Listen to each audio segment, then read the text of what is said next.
Before I got here, I thought for a long time that the way out of the labyrinth was to pretend that it did not exist. To build a small, self-sufficient world in a back corner of the endless maze, and to pretend that I was not lost, but home. But that only led to a lonely life accompanied only by the last words of the already dead. So I came here looking for a great perhaps, for real friends in a more than minor life. And then I screwed up, and the Colonel screwed up, and Takumi screwed up, and she slipped through our fingers. And there's no sugarcoating it. She deserved better friends.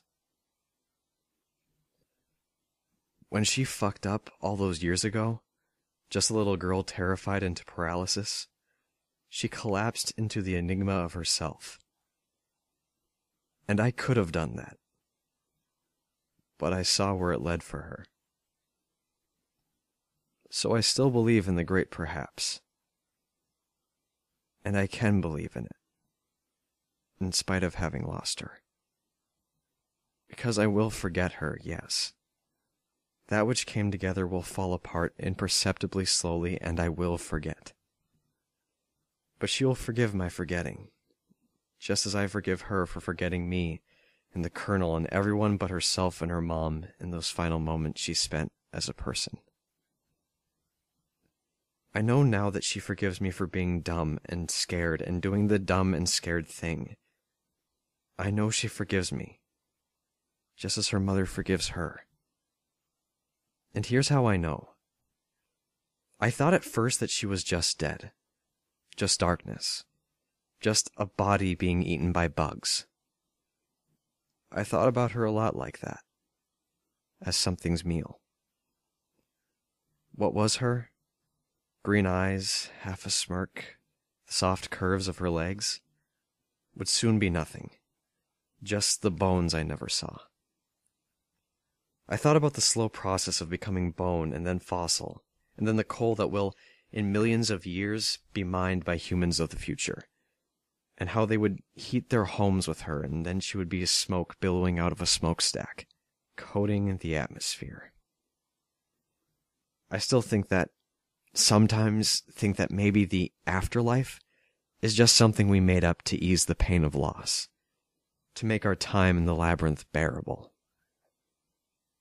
Maybe she was just matter, and matter gets recycled. But ultimately, I do not believe that she was only matter. The rest of her must be recycled too. I believe now that we are greater than the sum of our parts. If you take Alaska's genetic code and you add her life experiences and the relationships she had with people, and then you take the size and shape of her body, you do not get her. There is something else entirely. There is a part of her greater than the sum of her knowable parts. And that part has to go somewhere, because it cannot be destroyed. Although no one will ever accuse me of being much of a science student, one thing I learned from science classes is that energy is never created and never destroyed. And if Alaska took her own life, that is the hope I wish I could have given her. Forgetting her mother, failing her mother and herself and her friends, those are awful things, but she did not need to fold into herself and self-destruct. Those awful things are survivable, because we are as indestructible as we believe ourselves to be. When adults say, teenagers think they are invincible, with that sly, stupid smile on their faces, they don't know how right they are. We need never be hopeless, because we can never be irreparably broken. We think that we are invincible because we are. We cannot be born, and we cannot die. Like all energy, we can only change shapes and sizes and manifestations. They forget that when they get old. They get scared of losing and failing. But that part of us that is greater than the sum of our parts cannot begin and it cannot end. And so it cannot fail.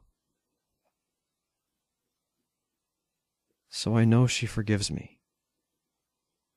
just as I forgive her.